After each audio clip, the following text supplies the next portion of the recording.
हूँ कि अगर मैं अपने आप को हिंदू भी मानूं तो मेरा क्या क्या है मेरा क्या है मेरा, एक बड़ा प्रश्न खड़ा है ये, क्या है मेरा। मैं कहती हूँ चलो जन्म से हिंदू हूँ, कहती हूँ और कहता हूँ अभी भी हिंदू हूँ, लेकिन मेरा समाज में कंट्रीब्यूशन क्या है, समाज में मेरा ओहदा क्या है, किस प्रतिष्ठा से हमको जाना जाता है। जब मंदिर में जाएंगे तो फिर हमारा टैग हिंदू से अलग दलित हो जाएगा। जैसे ही मंदिर के सीढ़ियों पर चढ़ेंगे और मंदिर की व्यवस्थाओं में जाने की बात करेंगे, कहेंगे कि हाँ जी आरती हम करेंगे, महा आरती हम करेंगे, तो फिर होगा नाम बताओ, नाम बताएंगी और नाम के आगे अगर शूद्र आ गया तो कहेंगे कि पिछले तबके में खड़े हो जाओ सीढ़ी के बाहर, और नाम के सामने अगर पंडित आ गया, दूसरे जातियां आ गई, तो फिर कहोगे करो जी आप ही आरती करो। तो फिर इसीलिए सवाल खड़ा हो जाता है कि हम हिंदू कब हैं। क्या वोट लेने के टाइम पर हम हिंदू हैं? जब इलेक्शन आएंगे तो कहेंगे सारे हिंदू एक हो जाओ, हम करेंगे वोट, कर देते हैं हिंदुत्व के नाम पे। जब इक्वालिटी की बात आती है तो फिर हो जाते हो शूद्र। तो फिर क्यों ना जाए कहीं और। बिल्कुल जाएंगे, और हम तो हैं ही। देखिए मेरा परिवार अभी भी अपने आप को बोले कि हिंदू है। मेरे परिवार में इतने विरोध हुए शादी को लेकर, बोलते हैं कि हम तो हिंदू हैं, हम क्रिश्चियनों में शादी नहीं करेंगे, हम इसमें नहीं। लेकिन मैं ये बोलती हूँ कि मैं इन चीज़ों से मुक्त हूँ और इन्हीं से हमें मुक्त रहना चाहिए, जातिवाद से, धर्म से। और जहाँ आपको सही इंसान मिले आप उसके साथ जाइए। और सर्वोपरि मैंने देश को रखा है और देश सेवा को रखा है, मानवता को रखा है। और रही बात की, कहते हैं ना कि अन्य धर्मों में आपका सम्मान नहीं है, अन्य धर्मों में ही आपका सम्मान है। हिंदू धर्म में आप दलित ही बनकर रहोगे। और ये टैग कहते हैं ना जाति है कि कभी जाति नहीं, तो ये कभी जाएगी भी नहीं। देखिए देश की ये यूथ है, पढ़ी लिखी है, देश में भविष्य इन लोग के कंधों पे कहते हैं कि यूथ के ऊपर होता है। जाति है कि जाति नहीं, ये बड़ा प्रश्न होता है देश के लिए, उन तमाम नेताओं के लिए कि जात है कि जाति नहीं, कब जाएगी ये जाति। और इनके जैसे तमाम लाखों युवा होंगे, मैं बता रहा हूं देश में, जब ये सवाल खड़ा करते हैं मनुस्मृति पर, जब ये सवाल खड़ा करते हैं हिंदू धर्म पर, सनातन धर्म की परंपराओं पर, तो कहा जाता है दलित है, सवाल उठा रहा है, चिल्लाने दो, ये तो मनुस्मृति का विरोधी है। ये मनुस्मृति के विरोधी नहीं है, हिंदू धर्म के विरोधी नहीं है, ये सिर्फ इसलिए विरोधी है क्योंकि इनके सम्मान के साथ ही खिलवाड़ है, तो फिर विरोध होता है। कोई गवर्नमेंट, आप यूपीएससी, आईपीएस, कोई भी एग्जाम पास कर लोगे, लेकिन ये जो मनुवादी व्यवस्था है ना, इसके सामने मैं बोल रही हूँ, इतने आडंबर, इतना, सीता को भी अग्नि परीक्षा देनी पड़ी तो हमारा हम क्या है ना। वो तो देवी बोलते हैं, राम जी की पत्नी थी, उन्हें अग्नि परीक्षा देनी पड़ी, तो हमारी क्या औकात है, हम क्या है इस देश में। और आप वो परीक्षाएं पास कर दोगे, लेकिन इस मनुवादी व्यवस्था के सामने आप चरित्र का, कैरेक्टर सर्टिफिकेट नहीं दे पाओगे आजीवन। आजीवन नहीं दे पाओगे। मेरा तमाम देश के उन ब्राह्मण व्यवस्थाओं में चलने वाले प्रमुख लोगों से मेरा सवाल है, जो बड़े बड़े मठों पर बैठे हैं, बड़े बड़े मंचों से बैठते हैं और रामचरितमानस और तमाम कथा वाचन करते हैं और देश को हिंदुत्व की बात करते हैं। मेरा एक सवाल है उन तमाम ब्राह्मणवादी व्यवस्थाओं के साथ कि क्या ऐसे लोगों के मन में जो ये चीजें उत्पन्न हो रही हैं, इसका सॉल्यूशन नहीं होना चाहिए?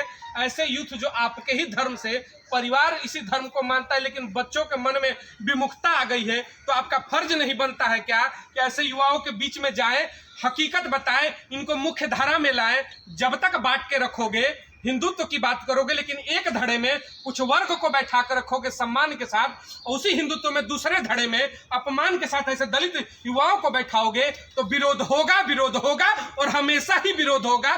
कभी आपकी जो ये परिकल्पना है पूर्ण नहीं होगी। स्वतंत्रता की बात है तो इक्वालिटी होगी। और एक बात मैं महिला सुरक्षा के लिए भी कहना चाहूंगी। अमित शाह जी बोलते हैं कि ऐसा माहौल है यूपी में कि रात को स्कूटी पे भी महिलाएं ज्वेलरी, गोल्ड ज्वेलरी पहन के घूम सकती है।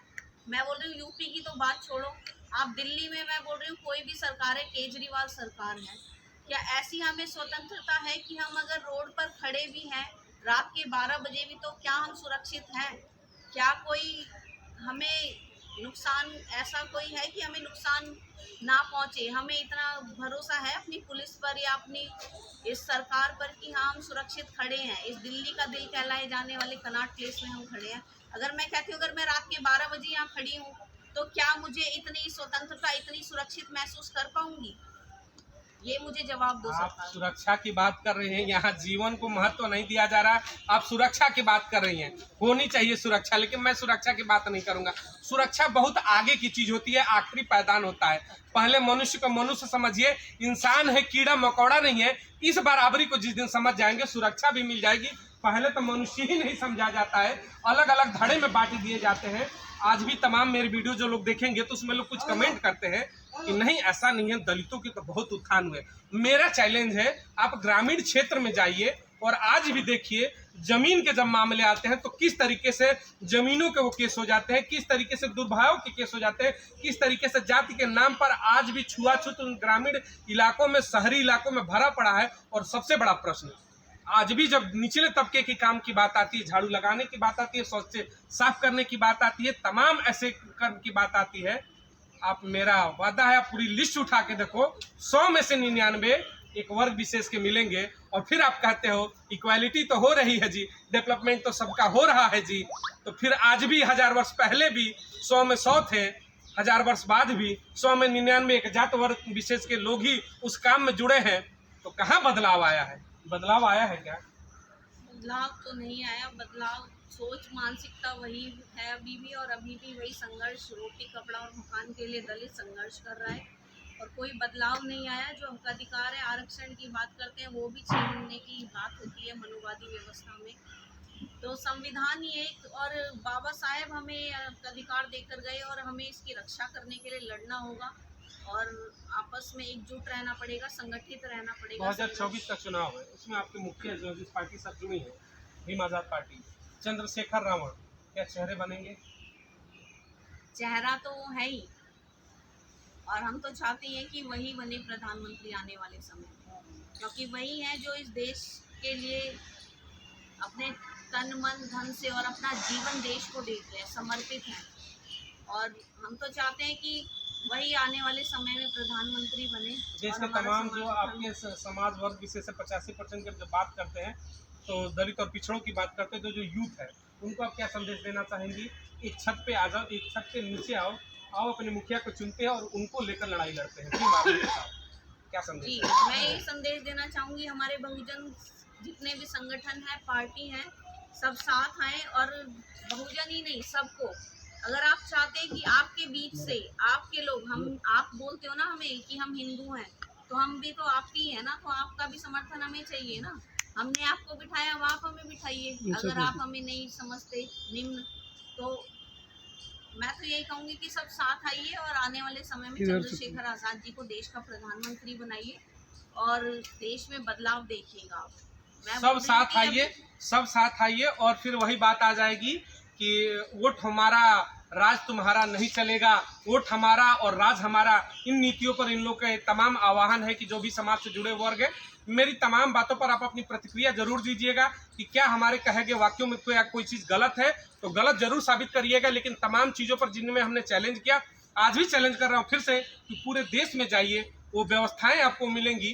तो मेरा सवाल वही है कि दलित पिछड़ों की जब बात होती है तो 1000 वर्ष बाद भी, आज़ादी के 70 वर्ष के बाद भी, 75 वर्ष के बाद भी, आज भी निचले पायदान पर अगर ये खड़े हैं, आज भी 100 में से 99 अगर निचले काम करने के लिए वही दलित और पिछड़े आएंगे, तो सवाल तो फिर खड़ा होता है कि इनकी सत्ता में वापसी कब होगी, इनको इनका अधिकार कब मिलेगा, तब बात करेंगे फिर हिंदू राष्ट्र की। अपनी प्रतिक्रिया जरूर दीजिएगा और वीडियो को अधिक से अधिक लोगों तक जरूर फैलाइएगा।